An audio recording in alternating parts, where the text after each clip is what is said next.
Hi, I'm Poppy Birkins. And I'm Lola Lipberg. And this is Big Time News.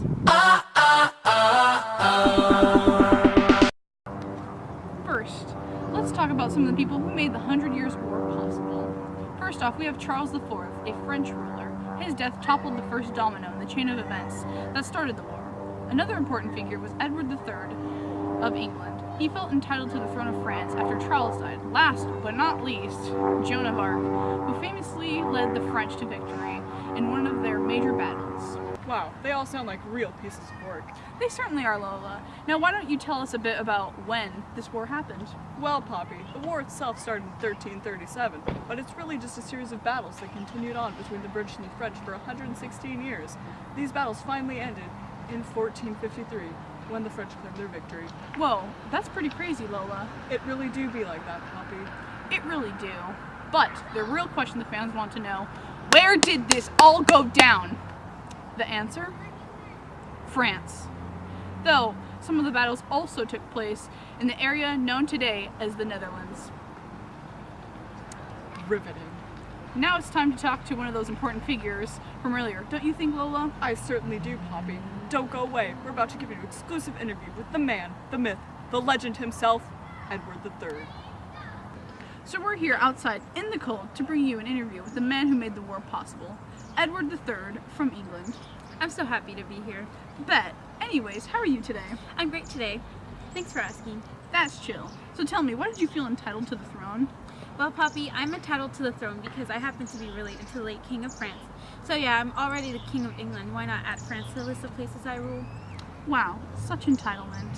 So, Mr. King Guy, tell me, after deciding to become the King of France, did French accept you as a potential ruler? No, they didn't, which is totally whack. However, my supporters think that I'm their true king, so I decided to start a war so they could see how serious I was, no matter how cruel my methods were. Scandalous. Well, as much as we would like to ask you more questions, we don't get paid enough to do this. Oh, Poppy, such a jokester. We don't get paid at all. So let's go back to the studio with Lola Lipberg and Poppy Birkins. Thanks, Poppy and Lola. Now, we've got some more information for you today. We sure do, Lola. That's right, Poppy. A war out of spite. Can you imagine that? I know what you're thinking. This war is terrible. Now, if you don't quite know what caused this war, you're in luck, because we're about to give you a quick learning. The war happened when my man, Charles IV, died without a male heir to the throne. So your boy, Edward III, believed he had the right to become the new ruler, due to the fact that his mother was of French descent. Unfortunately, the French weren't going to let that happen.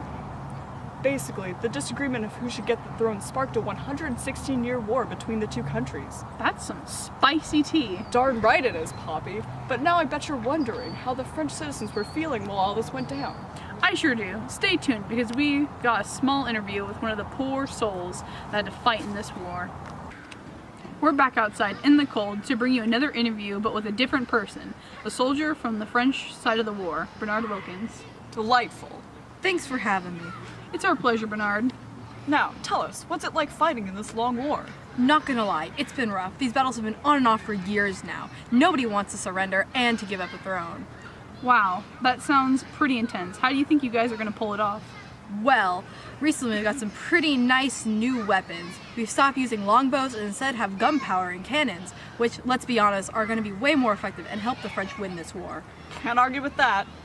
You certainly cannot. Now, I think we've got a clearer perspective thanks to this interview. Let's head back to the studio with Lola Lipberg and Thanks, Poppy and Lola. Now, I don't know about you, Poppy, but I think it's time to talk about some of those short-term and long-term impacts. I do as well. Lola, hit us with those short-term impacts. Years after the war ended, France was able to finally recover from the damage done by Britain. Also, the French and British government were able to figuratively bury the hatchet and become allies to one another. Astounding. Indeed. Now, Poppy, hit us with some of those long-term impacts. Well, for one, the 100 Years' War helped progress the English language. It also marks a point where England started to be viewed as an island nation, and towards the end of the war, at a point in time where the French were able to advance their weapon and technology. Absolutely fascinating. Thanks for watching. This has been Big Time News.